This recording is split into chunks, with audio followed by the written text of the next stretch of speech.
Guys, gawa po tayo ng lumpia. Kunti pa kulang yung wrapper, guys.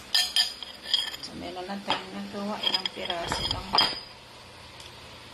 Yung 10 pieces na wrapper, ito lang yung nagawa. So, na-divide siya ng dalawa dahil hinati natin. So, ilagay muna natin to sa freezer para medyo tumigas-tigas kunti para magiging crispy ang kanyang pagluto. So, yan. Dandahan lang po ang apoy para pantay po ang pagluto ng ating giniling. So, yan. Thank you for watching, guys. Ayan. Ayan na nga, guys. Luto na siya at crispy po siya at masarap po, malasa.